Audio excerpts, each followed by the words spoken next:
It's been said that everything Mary Harriman did, she did with enthusiasm, enlisting others to join her along the way. A natural collaborator, she recognized that women had an important leadership role to play in improving the community. The same can be said for Senator Florence Shapiro, who for decades has rolled up her sleeves and enthusiastically sought out solutions for meeting the needs in her community. In 1976, Plano, Texas was an emerging suburb of Dallas.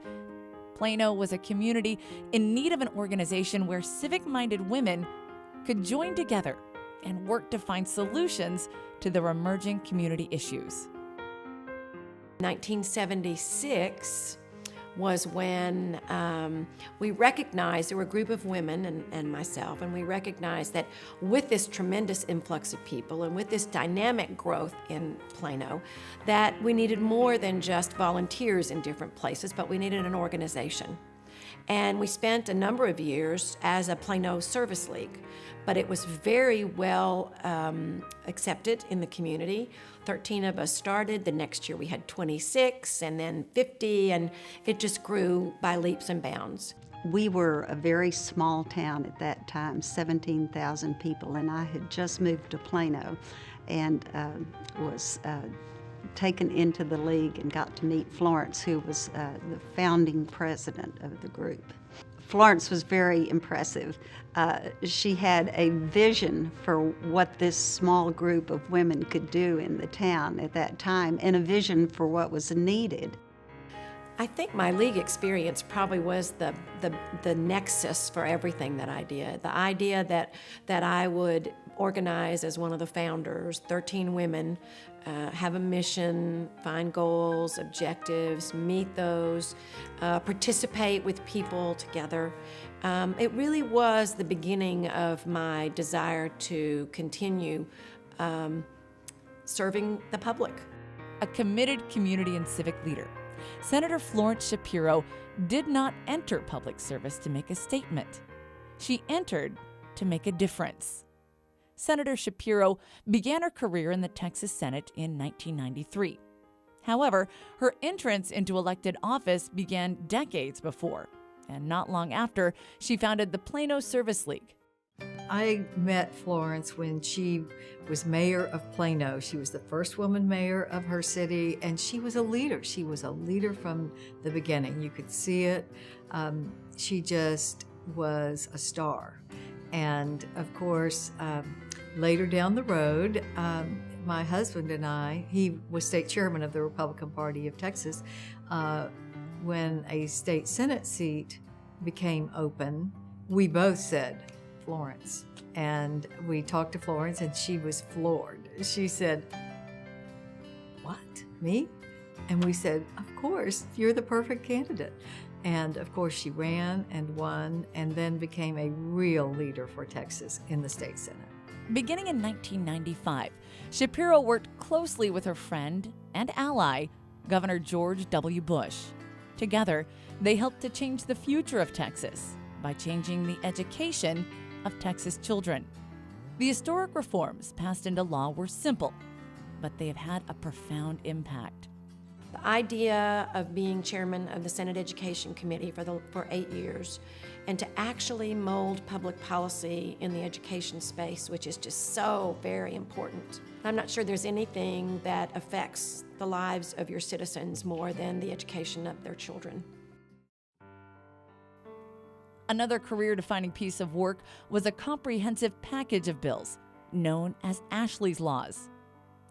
7-year-old Ashley Estelle was abducted from a Plano park and murdered in 1993, a crime that rocked the community and set Senator Shapiro into action. But we need new solutions, and I am sure that if this bill becomes law, that Texas will become the standard in sex offender laws. These laws, which passed in 1995 and 1997, have improved the way our state adjudicates, punishing, and tracks sex offenders, and is used as a national benchmark, saving more than 500 children nationally. Senator Shapiro used her skills learned in the league to bring groups together to work collaboratively to effect significant change. Ashley laws have been adopted by almost every state. What happened was Senator Florence Shapiro came to our Children's Advocacy Center and said, if you could change the system to protect children, what would you do? And from that, she created 27 different items, and we formed what we loosely referred to as the Blue Ribbon Panel to look at this. And from that, and that was the genesis of what we know of as Ashley's laws. I will say to the Estelles that Ashley's death was not in vain, that maybe because of what happened to Ashley, these laws were put in place, and that's the reason I put her name on them, and that there will be children's lives saved in Texas as a result of what happened to Ashley Estelle. Diana and Dick Estelle, Ashley's parents, have a very close relationship with Senator Shapiro as well. I have heard Diana say how much respect she has for Senator Shapiro and how grateful she is to Senator Shapiro for all the work that she did, and for Senator Shapiro never let Ashley be forgotten. She's tenacious. I respect her greatly, but boy, when she gets an issue and she, particularly she's passionate about her issues, whether it be education, kids, it was like a light bulb came off on her saying, that this is something that needs to change. Well, Florence really honed her skills in the junior league and as a community leader, and then became mayor, and has taken those skills, the tenacity, the never take no for an answer attitude. She took it straight to the mayor's office and then to the state senate. She's personable, but I can tell you, she can be as hard as a tack. I think that's why people respect her and love her, because she gets the job done.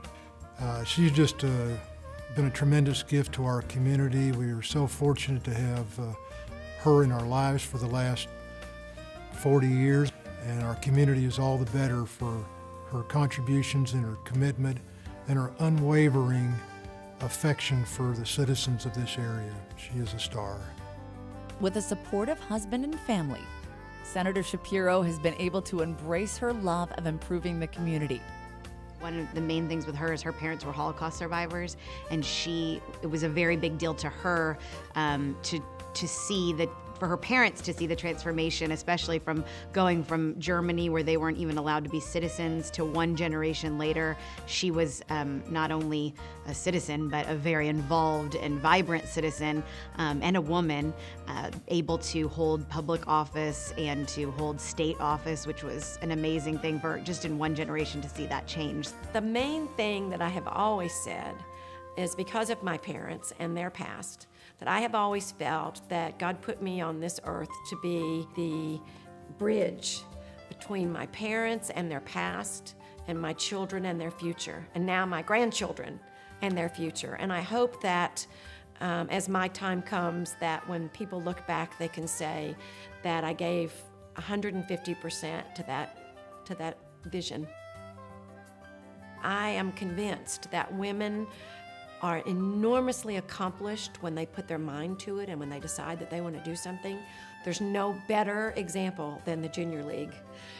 Women that have an honest and sincere desire to make the world a better place.